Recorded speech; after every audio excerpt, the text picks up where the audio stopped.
Yeah, you already know what time it is. You already know what's going on. I'm your host, Cam Silver, I'm your co-host Kyle Silver. and welcome back to another episode of the Silver Boys Podcast. Yeah. Ooh, these NBA Boy, these these NBA playoffs, man. These NBA playoffs, brother, is everything and more since we started last week and started talking about them last week, man. last week it looked like we was gonna get, some sweeps, some gentlemen sweeps, but teams is holding on right now. There are certain teams out there that's still holding on, man. So Mm, let's get into it. So let's start off with the teams that are already moving on. So we have the Thunder, who were able to sweep the Suns, and then after that we had the Spurs, who were able to gentlemen sweep the Trailblazers. Mm-hmm. That game three, without Wemby for the Spurs. Man, what a game was Stephon Castle and Dylan Harper both coming in and doing what they had to do to hold it down for the team. And then Wemby comes back and they basically finish them off doing what they need to do and getting off to the next round. But some other teams that have made it, so the Timberwolves were able to make it without Anthony Edwards and Dante DiVincenzo and Ayo Dosunmu going down. Like, do you want to talk about a resilient team? A team that has another dude in Jaden McDaniels who can actually come in and take over a team. Still got a guy like Julius Randle. And when Rudy Gobert is playing the way he's playing defensively, it changes everything. He's not a cone out there. He's run defensive player of the year how many times now. But he showed why he's still very well up there and deserves to be up there this series, in my opinion, man. He went Yeah, he went completely out of his way defensively on Nikola Jokic, and I think that was a real big reason why they were able to win without Anthony and yeah, Dante and Io. yeah. He Rudy for sure. I gained a lot of respect for Rudy because man, the way he was able to clamp up on Jokic is that's not an easy task, man. We've seen a lot of big men try and a lot of big men fail, but he was able to do his thing. Now Jokic was still getting his numbers, but he Mm-hmm. had to get them all. He had to get them the hard way. And Facts. shout outs to Rudy, shout outs to Jaden McDaniels for holding it down. Terrence Shannon Jr. coming in, starting at game six and going crazy. 24 points with 6 rebounds. No one on that Denver team could guard him at all. The biggest thing Mm-hmm. for Denver this whole series was the fact that they could not get the stops that they needed to get at critical times. There were times where they were on runs, but they couldn't stop anybody. Jaden McDaniels, rightfully so, called them out after game two and said that they basically can't play defense and we're gonna Mm-hmm. keep attacking them until they show us that they can. And a successful mission for McDaniels and the Wolves, and we'll see what they could do next round against the Spurs. It's going to be a tall task, but who knows? This team keeps fighting. You never know what could really happen. Yeah, I mean, I don't think that there's no reason why they can't get a game, honestly, just because of the intensity that they bring. But it's a completely different team. Denver was undersized against Minnesota. Minnesota is undersized against the Spurs, Yeah, you know. yeah, And I don't even know if their guards can match up pace wise with Minnesota. Minnesota can't match up pace wise with the Spurs. Is what I'm trying to say. yeah. No, the Spurs, their guards are just too good. Like I mentioned with Castle. In that game three, he had 33 points, and then you had Dylan Harper coming off the bench with 27 and 10. Not to only mention, Devin Vassell, he was Mhm. chipping in as well. De'Aaron Fox, he's a guard that has, he's been around for a while. He was just able to win his first playoff series, so he's going to be extra motivated as well. So yeah, I think that's going to be the difference in my opinion for the most part. The difference for the Spurs going forward, in my opinion, is going to be the fact that yes, obviously they have Wemby, but it's their guard play and how strong their guards are, basically in every area, of the stat sheet, whether that's scoring, rebounding, or assisting. They could do Yeah. everything. Exactly. You got a playmaker who can create plays in De'Aaron Fox. You got guys that can find their own shots too, from the top of the key, getting down into the teeth of the defense, which is going to be important against Denver. I mean, not Denver, against Minnesota. So, yeah, that's going to be a real interesting series. Really interesting. But do I give Minnesota a chance? I don't know. Maybe we'll get into that, though. Yeah, no, I don't know. I don't know either. I being generous. We'll talk about that later. We'll talk Yeah, about that yeah, later. yeah, yeah. Yeah. Moving on, we'll go to the Knicks. The Knicks were the next team to clinch their spot in the Eastern Conference semifinals. The first games 2 and 3, they were lackadaisical. It looked like they couldn't figure it out. But then after that, games 4, 5, and 6 just dominated, and game 6 just told the whole story. In my opinion, they had the largest lead at halftime in playoff history, up 83-36. They ended off the game 140-89. Like, you want to talk about a team that's super scary, clicking on all cylinders? That team that showed up on Thursday, game 6, in Atlanta, on the road, hostile environment, and took the crowd out of the game completely with still 10 minutes to go in the first quarter. Yeah. That's so when this team is hitting on all cylinders, when OG's getting to the basket and he's hitting his threes, when Mikal Bridges could hit that little midi pull up, man, there's no stopping him. Thank God he showed up today. Thank God. That boy went 7 for 12. He had what, 24? Yeah, if I'm not mistaken. Yeah. So defensively as well too. You can tell they turned it up defensively. Their intensity on defense was absolutely everything to see. To hold the team to less than 90 points in the playoffs is no easy feat, to say the least. Mhm. The way CJ McCollum was cooking, in those couple early games and whatnot, I thought the Knicks were going to have a problem, especially going into hostile territory in a game 6 environment. I didn't expect them to come out the way that they did, but I'm very happy they did. And they showed me that this team can make a run to the playoffs, to the finals, and they can win. Yeah, yeah. Especially, we'll talk about what else is going on in the Mm-hmm. East, but they showed that if they keep playing this brand of basketball where they're running through their offensive sets, they're getting the matchups that they like, and they're taking advantage of those matchups. And then also on the defensive end, I think the biggest thing for me was the fact that they were just in the passing lanes Yep. everywhere. They were guarding up too. Like they left no space for those Mm-hmm. guards for Atlanta, basically making them making them start their offense at the half court. If they keep playing like that, yeah, they like you said, they have they have a good path to the finals, and we just have to see, if they could just keep this momentum with them, and I don't see why not. Yeah, I mean it's important. It's very, very, very important that they do. But this showed me that they can. When they're clicking on all cylinders. Hopefully, this is the momentum that springboards them, and they don't have these ups and downs again, or make the next series any harder than it has to be. And I think that Exactly. that was important in this game because they straight out the gates. You know what I mean? They knew what their mission was. They knew what their game plan was, and they didn't make the game harder. They made it easier for themselves by being in those passing lanes, like you said, and guarding up damn near 94. Yeah, no, they did their thing, man. So proud of the Mm-hmm. Knicks. Proud that they got to the next round now that they could rest, because next up they would have either the Sixers or the Celtics. And when it looked like it was gonna be the Celtics that were running away with it, they were up 3-1. But the Sixers said not so fast, as in game 5, they won 113-97. And then in game 6, they were able to win 106-93. The dominance of Joel Embiid coming back, the fact that Kada nor Vucevic can even guard him, that shows a lot for this team. This team is able to play Mm-hmm. inside out now, and then you have a young leader and Tyrese Maxey, who is controlling the flow of the game, and he's just out there playing with no fear, all confidence. PG looks like classic playoff P. Like it's so good to see him like this, to It see him is. rejuvenated right now. So I love that for him as well. VJ Edgecombe is coming into his own. He's not having the greatest scoring games or whatever, but he's there and he's having a big, big, big impact on these games right now. Kelly Oubre crashing the boards, making shots. Andre Drummond, he's out there hitting threes, y'all. Boy, He's out there hitting buzzer beater threes, y'all. The game what are has you supposed to changed. do? What are you supposed to do?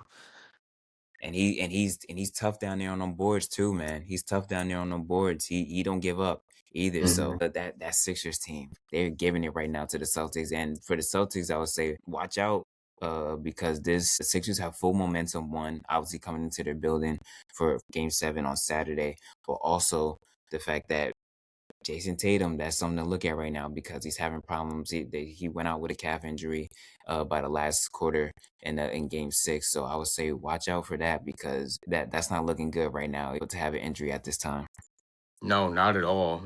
Especially with it. You said it would be it was a calf injury on his other leg, which Yeah, we all know what that could, God forbid, lead to.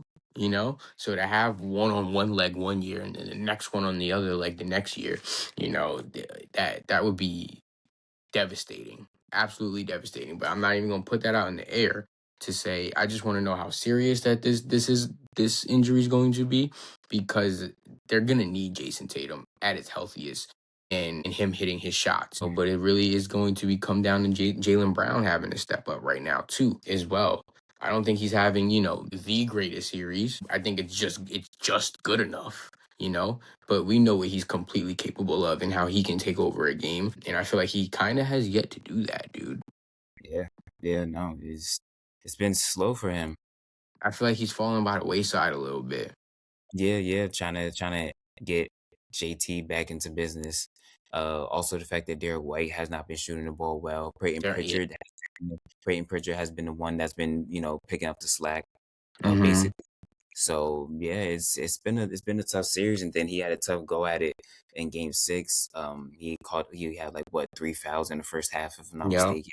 So that was tape that basically took him out of his rhythm. And then yeah, the Sixers were just able to take advantage of that, especially in that second half, and they were just going on runs and just figuring things out.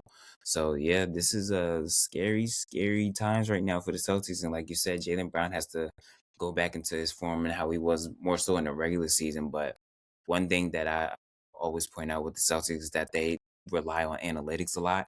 So it's a lot of threes and layups, and that's very, very dangerous to We've rely seen on. that go bad many times. Exactly, especially in the playoffs. Like you see Philly, they're taking any good shot that they can get. Joel Mm-hmm. Embiid is cooking from the mid range right now. Kelly Oubre was take a step in. Paul George was take a step in. Tyrese Maxey is getting, these good threes and everything like that. And they're also moving the ball a lot better and a lot more crisp than the Celtics as well. So yeah, Mm-hmm. it's tough sledding right now for the Celtics. We'll see if being home, the adrenaline rush, if that can carry them over, or will the Sixers be able to right the ship? Joel Embiid also he has some stake in this too because he's never won against the Celtics in the playoffs. So this Wow. would be huge for him. I think he's 0-3 or 0-4 right now, if I'm not mistaken.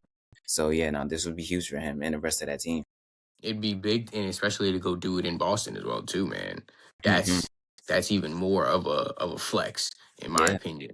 yeah, I have faith in the 76ers. I really do. I think the only thing that would win Boston this game is the fact that they're at home and they would have the crowd on their side. That's right. probably the only advantage that they got.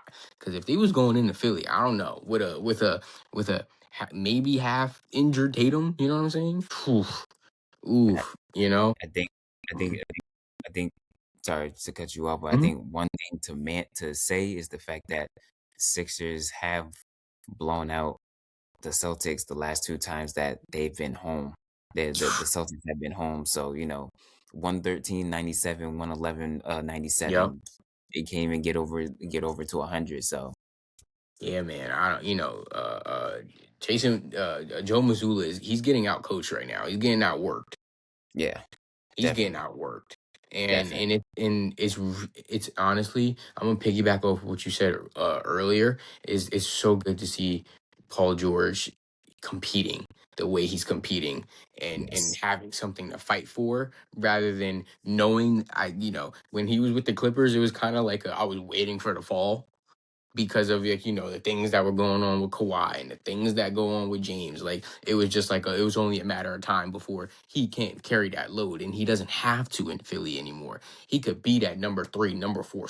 To be the number three or number four scoring option on that team Mhm.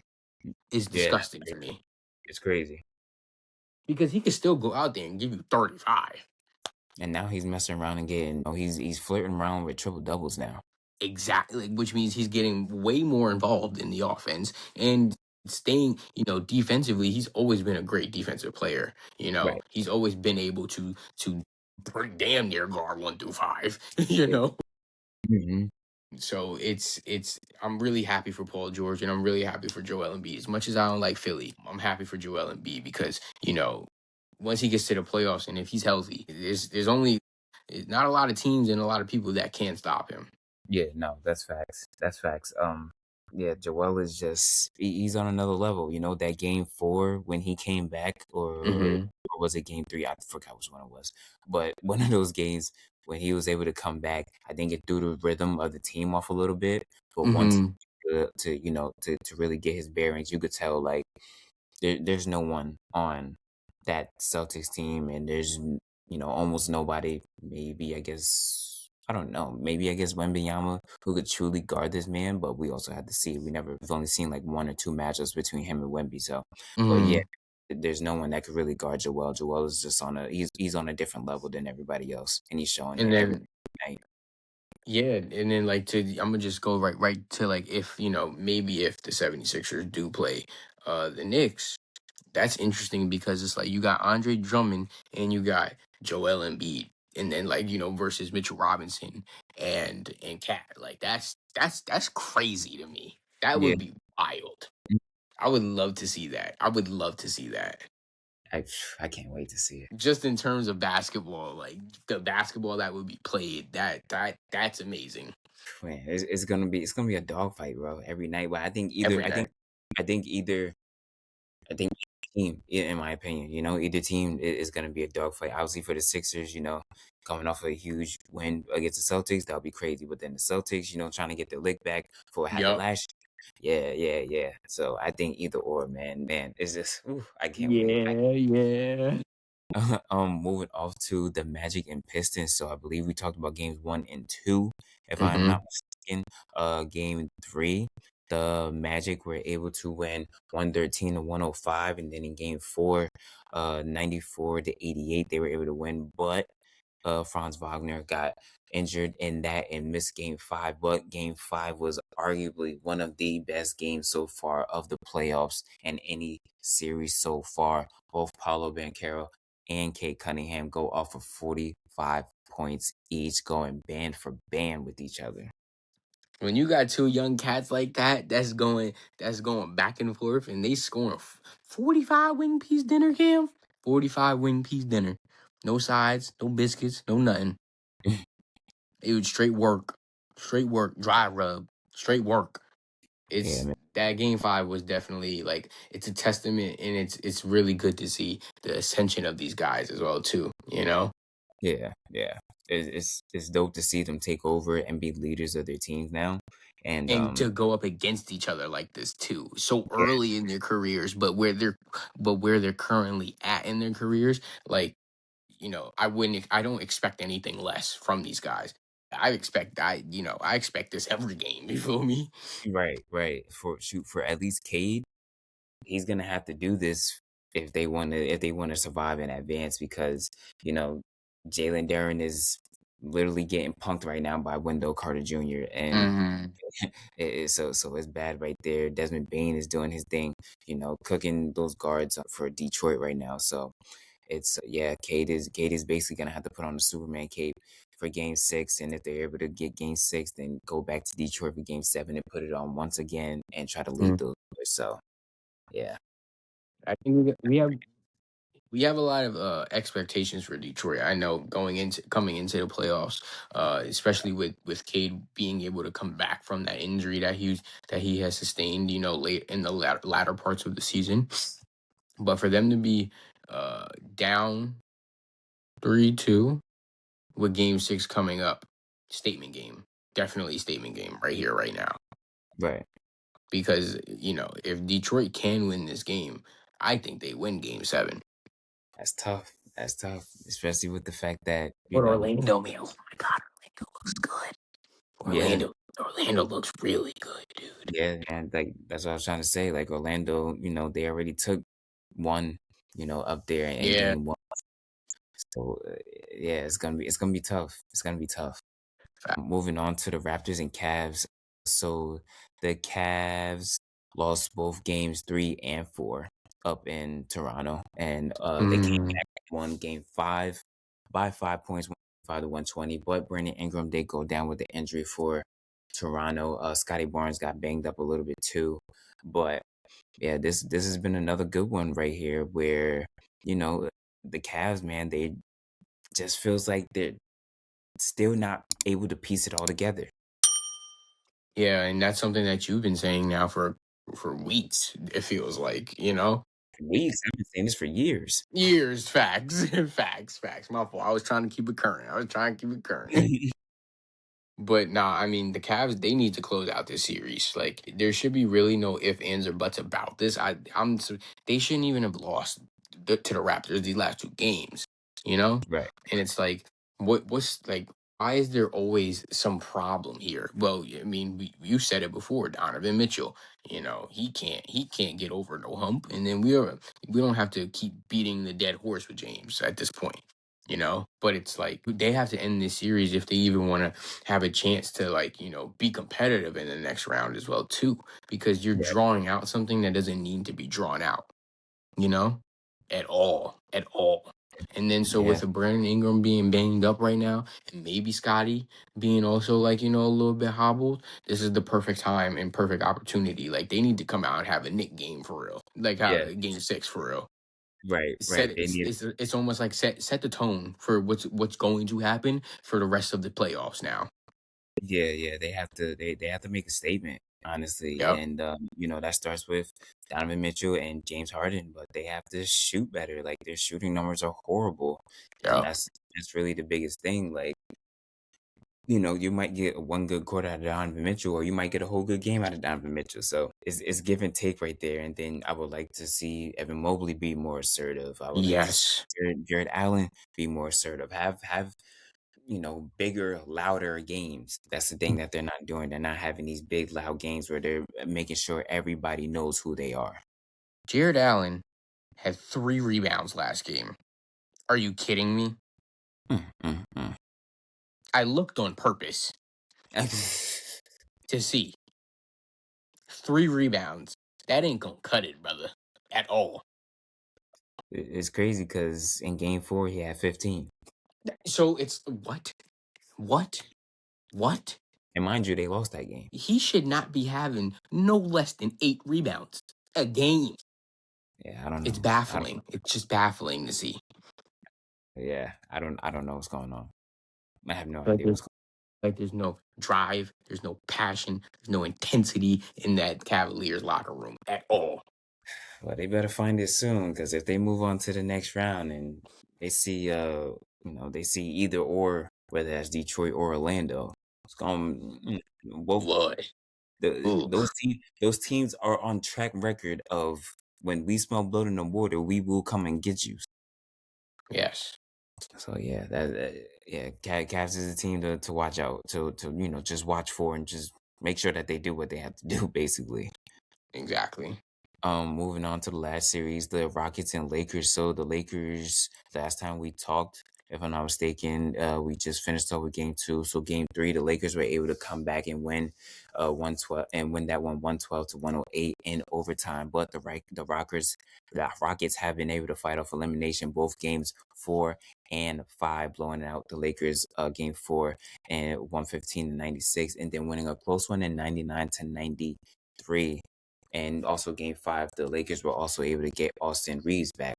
Mm. So that could also, in my opinion, not just being a Laker fan, just being a basketball fan in general, that could also be another Joel Embiid type of game where he kind of threw off the rhythm and momentum of everybody else, inserting him back into the lineup. He's not Mm-hmm. in the starting lineup, but just inserting him back into the rotation. So that could be it right there. I know another thing is that Luke Kennard, he hasn't been shooting the Boy. ball well. The first couple games he was great, but these last 3 games he has not been great. So if he could just even be half of who he was, I think the Lakers get over the top and then they're able to move on. Yeah, that's really it right there. Guys just have to show up right now. The Rockets have done a great job at adjusting. Also, the fact that they understand that they're playing with a lot of desperation and that they have to bring in the energy, and that's what they've been doing so far. Yeah. So, can't always have LeBron do everything. He carried y'all for literally the first 3 games theoretically. So I feel for him. I feel for him. I would love for him to just take a back seat, and we'll see if Austin Reeves can do a little more and just find his rhythm for game 6, and maybe they could actually get this elimination and move on to the next round to see the Thunder. Yeah, I think it's definitely a Joel Embiid type of game for Austin Reeves because you got to think about it. Like Austin Reeves, when Luka was out, in regular season and stuff, like Austin Reeves was handling the rock. You know what I Mm, mean? And he was the catalyst of that offense for many games. right, So I think it's important. It's going to be important for him to get back to that. I'm glad he's back now though, because you know it gives him time to get his groove back in within a clutch series, I would call it. It allows him to get his groove back, and if they can close it out, it allows him to get the groove back for the next round as well too, which I think would be important. right, right, To at least just he'll have his feet wet, but they playing with a lead essentially. You know, right. Yeah. but But you're right. It can't fall on LeBron at all. It shouldn't. It really shouldn't. Marcus Smart, I think, needs to play better and more consistently. Mhm. Because he had that great game when it went to overtime. What was that game? Yeah, Three? the first 3 games he had Three great. games. Facts.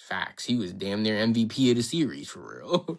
But it just felt like he's fallen off. So maybe it's just the ups and downs of the playoffs of a playoff series. You understand? You can't be perfect for however many games you do play. As much as you want to be. Um, but I got faith in the Lakers right now. I do. I'm not gonna kick them by the way. I'm not gonna kick them to the curb just yet. Um, because like you said, the Rockets are just they playing with house money at this point, Exactly, and exactly. and that's a dangerous team as well too. A team that's playing with house money with pretty much nothing to lose is a team that you don't really want to go up against. Right. And remember, no KD again for game 6. We'll definitely see what the Lakers and the Rockets have in store. Will there be another classic or another blowout? Who knows? Who knows? Who knows? Because they really could only go the two ways. I feel like. No, literally, literally. But yeah, man, that's the playoffs for you right now. A lot going on. You know, we got a total of what, 4 teams that are officially moving on to their conference semifinals respectively. So yeah, everything has been very entertaining. Think about it, just last weekend, we were probably thinking, all right, we're gonna get ready for the conference semifinals, and we're still here. We're still first round, baby. Yes, sir. Yes, sir. Yes, sir. I love it though. It's the best form of basketball right here is playoff basketball. So, and Yeah, when people at their best, that's when it's great to see.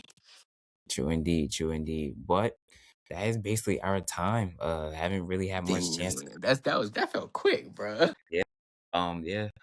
Next week, we'll obviously continue talking about the playoffs.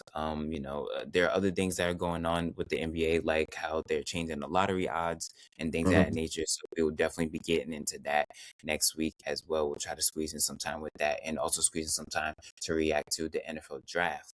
But till then, I'm your host, Cam Silver, I'm your co-host Kyle Silver. and this is the Silver Boys.